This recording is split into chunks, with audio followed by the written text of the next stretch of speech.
What's up, everybody? Back at it here on The Lawyer You Know to continue discussing this Gwyneth Paltrow ski accident case. A lot of people are weighing in, some of whom you really enjoy their comments and trust their comments on a celebrity civil trial. We talked about Ben Chu and his reaction and what he thought last week.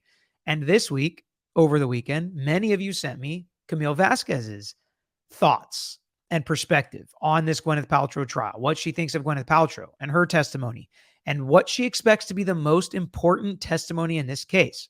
We'll talk about whether or not I agree with what she has to say. And I think it's a good time to talk about this topic because this is the week we are going to hear from who she thinks are the most important witnesses in this case. I have watched this clip before the video because it's very short and we are going to watch it together, react to it. I want to see what your questions are in the comment section. Make sure you leave me some comments and questions if you have some. See if you agree with her. If you don't, and why. Always the why, because this discussion is so important in this community to discuss what we think and why we think the way that we do, because I think that's the best way to discuss topics like this, even if we disagree, as you all know that.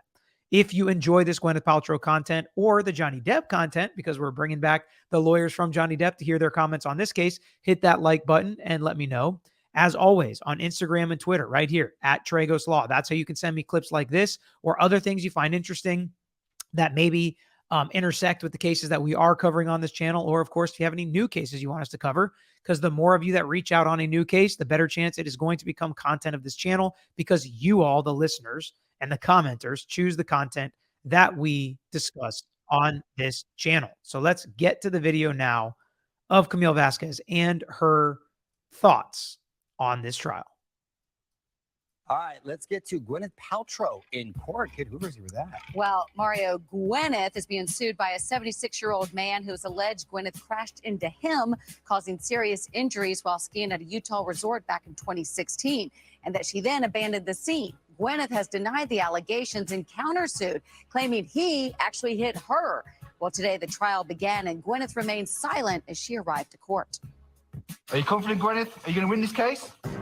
Inside the courtroom, the attorneys for the She remained silent as she arrived to court. Kind of made me think she didn't take the stand if I wasn't following the trial, but oh no, she did. Plaintiff, Terry Sanderson, and Gwyneth's defense team delivered their opening statements. She hit him from behind and landed on top of him. Gwyneth's like, no, you ran square right into me. And he said, I'm sorry. This is really a he said, she said on the ski slopes. Access legal contributor Camille Vasquez feels the jury's verdict will come down to credibility. The jury's going to be looking at whether Gwyneth is telling the truth or Terry is telling the truth. Sanders. Well, again, this isn't necessarily rocket science at this point, but I agree with her. And that's what we talk about in lots of these cases. And that's what I think Johnny Depp's case came down to is, who do you believe? Terry Sanderson, the plaintiff, or Gwyneth Paltrow, the defendant? Okay, so while that may seem obvious, she does give us some good nuggets here about what people think of celebrities testifying. Anderson is suing Paltrow for over $3 million, telling Today in a 2019 interview that he broke 4 ribs, suffered a concussion, and permanent brain damage when Paltrow hit him from behind in a ski accident in Deer Valley in 2016. She clobbered me hard in the back. I couldn't stop myself, couldn't break myself, and I just got crammed in the ground. Paltrow. So before we get to comments on Paltrow, this 2019 interview that was done by Terry Sanderson, I don't know if it was the only one. I've heard people referencing interviews like this in the past. When he takes the stand, and I'm recording this Monday morning right before court starts, so he will have taken the stand by the time you hear this, I expect them on cross, at least on cross, maybe they'll try to handle it on direct. They've kind of awkwardly tried to handle some of the bruises in their apple, as we call them as plaintiffs' attorneys, during their case in chief to try to take away the blow. Eminem style is actually what we've called them on this channel. Say you don't have anything else against me from what I'm just going to tell you right now, but I expect that they are going to use the fact that he went on national TV doing these interviews, suing Gwyneth Paltrow is what it says in his title, and they combine that with the I'm famous email to say he's chasing clout, not just chasing money, but also chasing fame with this case. And that interview, I expect, will absolutely be used during his cross-examination. who was skiing with her family, is countersuing for $1 and attorney fees, saying the opposite happened. He hit her. I think the fact that she's there, she's in trial, she's making a point, she's going to testify, her children will testify, her family is going to testify. I think it sends a message to the jury. But I think So what's interesting is the way she said that. She's there, she's in court, she's going to testify, her family's going to be there. Her family's going to testify is really important. It shows you something. And I agree with her. And while she didn't say it, maybe I just thought it in my head, but she would know. And one of the reasons a lot of eyes are on this case is because Gwyneth Paltrow is in fact a celebrity. When a celebrity, so many of you on Twitter have said, I absolutely believe her or else she wouldn't be there. She would have settled. I don't necessarily think that doesn't necessarily prove that you're right just because you didn't settle, because we don't know if she offered him some money at some point, right? I think that would change a lot of your perspectives if she offered him $100,000 or $300,000 at some point and he said no. I think that might change your perspectives on whether or not she's telling the truth here in her description. I'm not saying she's done that at all. And people can still deny liability and offer money. That happens sometimes as well because it's just not worth it for you to show up to trial for 2 weeks.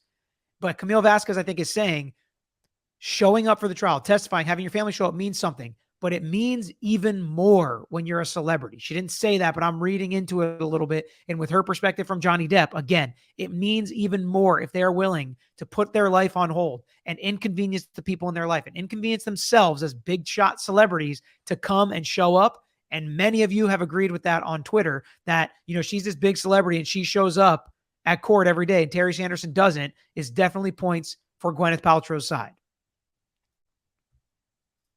I think what's going to be more significant and potentially sway the jury a bit more is. So she says this is going to be more significant than the he said, she said, and they're going to have to choose who to believe. Is it Terry that they believe or is it Gwyneth that they believe? But then she says this is going to affect it even more. So I think we can take that these are going to be even more important witnesses, which I think you're already going to know. I don't agree with what she's about to say, but this is her perspective here, and I think a lot of you want to hear it. I'm going to back it up just so we can make sure we hear it. More significant and potentially, I think it sends a message to the jury. But I think what's going to be more significant and potentially sway the jury a bit more is the independent third parties. So the witnesses like the ski patrol, those people are going to be independent. The jury's probably going to pay more attention to their testimony. So do you guys agree with that? Maybe we'll listen to it just one more time so you can make sure we get a handle on it. But she's saying she thinks the jury is going to pay even more attention and potentially be swayed by the independent third-party witnesses with nothing to gain, like the ski patrol people. And there are a couple reasons I disagree with her. Number one, I don't think we need to hear it again. I think you guys probably got it. So number one, that's the end of the interview. I think the plaintiff's attorneys have done a really good job showing that these are not necessarily independent third parties, that I think these people are on Gwyneth Paltrow's side. I don't think there's a conspiracy. I think they believe Gwyneth Paltrow. They wrote the report only believing Gwyneth Paltrow when there was only one eyewitness who said Paltrow hit Sanderson, but they disregarded that. And again, why? They did not witness the event. Now, I do think it's going to be important what they saw when they did show up. Who was on top of who? Where were they landing? What could you surmise based on where they were landing and where they were when the ski patrol just seconds later did show up? Or I should say the ski instructors, Christensen, who we've heard a ton about in this case. We've heard his name a ton, especially from Paltrow's side. They want the jury to believe they're independent third-party witnesses. I think the plaintiff has done a good enough job, at least in my mind, in saying, I know they're going to come out and support Gwyneth Paltrow. She paid him $9,000. She shows up all the time, uses them all the time. They were instructing her kids. They were friends, whatever. I could be wrong. Let me know if you disagree in the comments. If you do think that they are independent third parties, let me know. Now, if they would have witnessed do I think Ramon is an independent third party? Absolutely not. Doesn't seem like Camille Vasquez does either, because she didn't say, the independent third party witnesses like Mr. Ramon who testified are going to sway the jury. She didn't say that. But he's not a party to this case, so he is, in fact, by definition, a third party. But I consider him biased towards Terry Sanderson. I consider Deer Valley biased toward Gwyneth Paltrow, which, once again, I think the absolute most important testimony in this case is from Gwyneth Paltrow and Terry Sanderson. And that's how the jury is going to determine this case. That's how the jury is going to be swayed. That's my opinion. Now, I don't know how closely Camille Vasquez has been following the case. I think if you were to just hear, oh, there were some Deer Valley Resort employees that showed up, they're probably independent third party. So I don't blame her for that. I'm just, for discussion purposes, I'm discussing while watching the case why I think they might not be so independent as witnesses coming into this case, for the same reason that Mr. Ramon might not be so independent, no matter how hard the plaintiff's attorneys tried to explain that they're not really friends. They're not really friends. They've barely hung out. They've barely talked to each other. I think they're probably pretty good friends, and he's there to help out Terry Sanderson, and Deer Valley's there to help out Gwyneth Paltrow. They probably don't like Terry Sanderson very much for many reasons. But that's my kind of reaction to following the trial, and a reaction in response to what Camille Vasquez has to say about it. I want to hear yours. Tell me in the comments, do you agree with her? Do you think Deer Valley is independent and they are going to be the most important witnesses in the case and they are going to be able to sway the jury? Or do you think Gwyneth versus Terry is going to be the most important part of the case that's going to sway the jury? Any opinion is fine. Just tell me why. That's what we're here for, to get this discussion going. So I appreciate everybody who joined me. Hit that like button on the way out if you haven't already. And we'll continue this conversation. And of course, we are going to continue following this trial. I'm actually flying out of town on Thursday, but I'm still going to be doing videos every night this week until the trial is over. I have some thoughts on closing arguments I want to save, and some thoughts on what I think could happen in the verdict, because it's not just a guilty, not guilty. There are a lot of different factors that play into a civil verdict. So stick with us, subscribe to our channel, hit that reminder bell if you're following this Gwyneth Paltrow case. Thanks for joining me. Thanks for watching another episode of The Lawyer You Know. If you enjoyed the episode, please hit the thumbs up and share with your friends who may be interested here on YouTube. And don't forget to subscribe. You can also follow us on Instagram, Twitter, Facebook, and TikTok at Tragos Law is our handle. And don't forget to listen to the Lawyer You Know podcast, featuring new episodes every week. If you have a pase you want to talk to us about, if it's a personal injury case, wrongful death, catastrophic injury, car accident, or slip and fall case, please email us at lawyeryouknow@gmail.com. And of course, all these links I just mentioned are included in the description below on this episode and every episode. So until next time, this is Peter Tragos, the Lawyer You Know.